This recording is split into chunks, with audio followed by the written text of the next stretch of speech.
Na semana passada, a gente falou sobre o passo 1, que é admitir a impotência.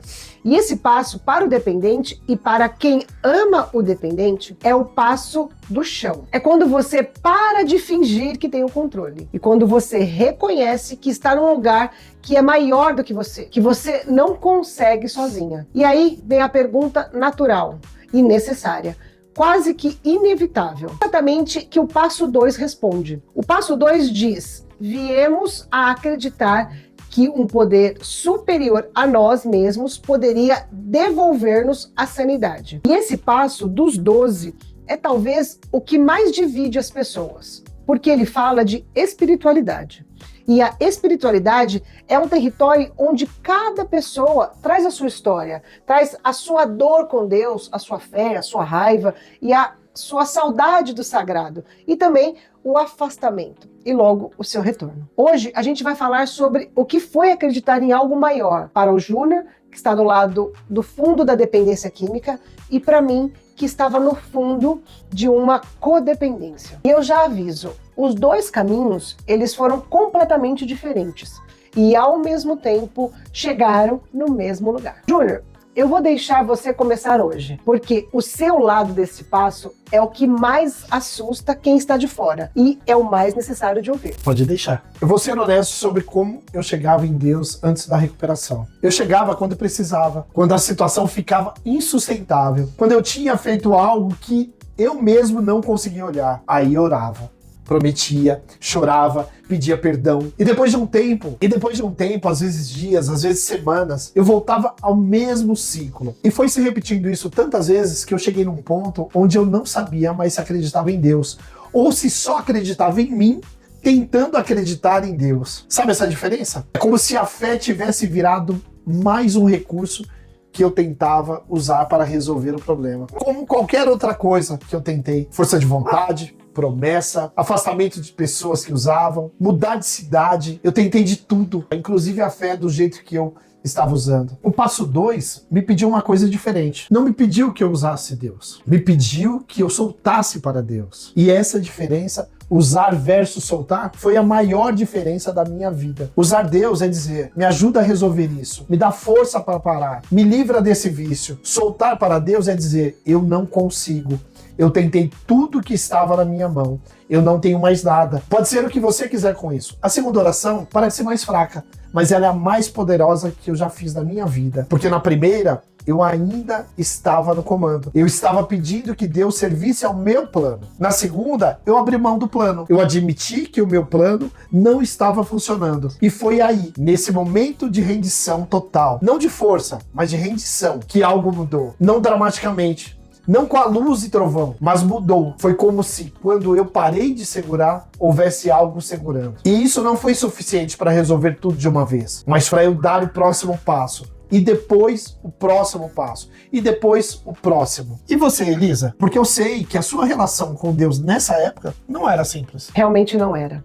Não era mesmo. E eu preciso falar isso com honestidade, porque eu sei que muitas mulheres que estão me assistindo agora estão no mesmo lugar em que eu estava há anos atrás. Estavam com raiva de Deus, ou com a fé exausta, ou com uma fé que foi rezando tanto, orando tanto, que virou desespero. Porque tem uma fé que fortalece, e tem uma fé que a gente usa como a última tentativa de controle. E eu estava nessa segunda fé. Mas antes de continuar, e o que vem depois é a parte que eu mais precisei de coragem para gravar, eu quero te falar sobre a Masterclass que eu faço com o Júnior. Ela vai muito além do que a gente consegue colocar em episódios das semanas. A gente mergulha fundo nos dois lados desse processo. O que o dependente vive internamente e o que o familiar também vive. E como esses dois mundos, eles podem começar a se encontrar de um jeito mais saudável e real. O link está na descrição desse vídeo e tem o cupom YT25OFF para 25% de desconto. E agora, o meu lado desse passo, e vai ter que ser muito honesto. Bom, eu cresci na fé cristã. A fé sempre foi parte de quem eu sou hoje.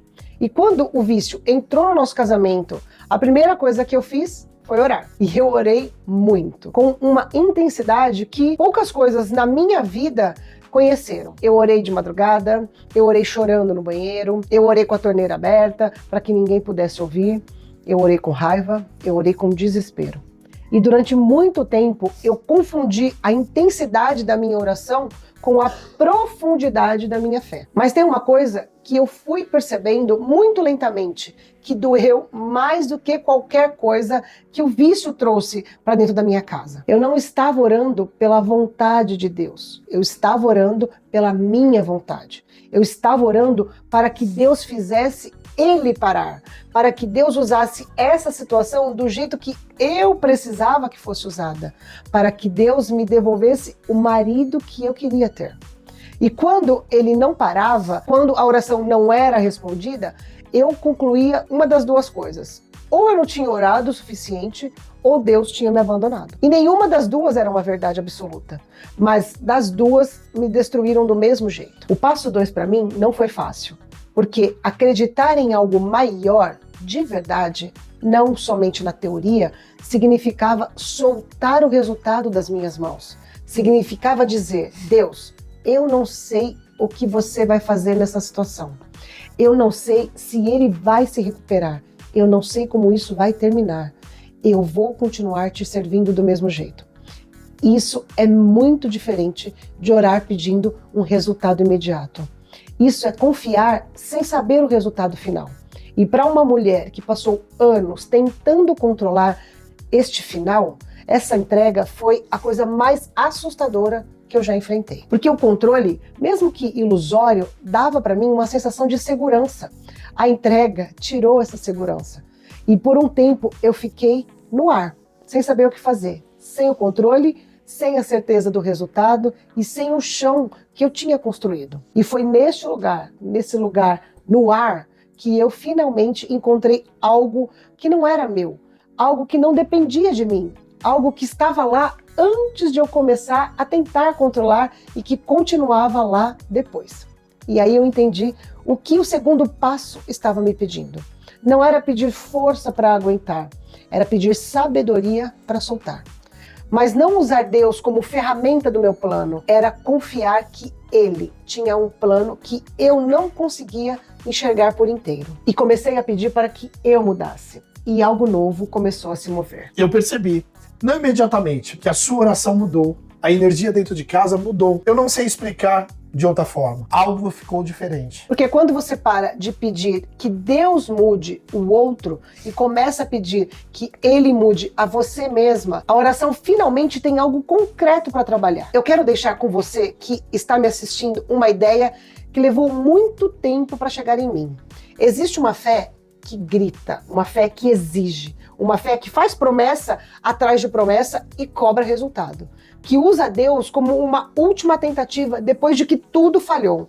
E existe uma fé que silencia, que solta, que diz, eu não sei, mas eu confio. Que não exige resposta imediata, mas que permite que Deus seja o maior do que o seu próprio entendimento. A primeira é barulhenta e a segunda é a mais poderosa. E as duas podem morar na mesma pessoa. Às vezes, a gente começa a primeira e vai aprendendo com a dor até chegar na segunda. Para mim, acreditar em algo maior significou aceitar que a recuperação não era só minha, que eu precisava de comunidade, de outras pessoas que tinham passado pelo mesmo, do grupo, do padrinho, de um processo maior do que a minha força de vontade. Porque antes eu achava era coisa de indivíduo, eu e Deus. Mas os 12 passos me ensinaram que fé também é coletiva, que Deus frequentemente aparece através de outras pessoas. E para mim foi igual. A minha cura não aconteceu sozinha em um quarto orando. Aconteceu em um processo.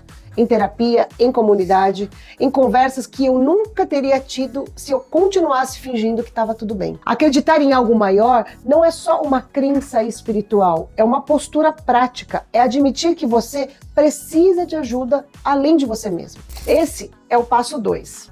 Para o dependente, acreditar que existe um poder maior do que o vício e que esse poder, ele pode sim devolver a sanidade quando a força humana já se esgotou.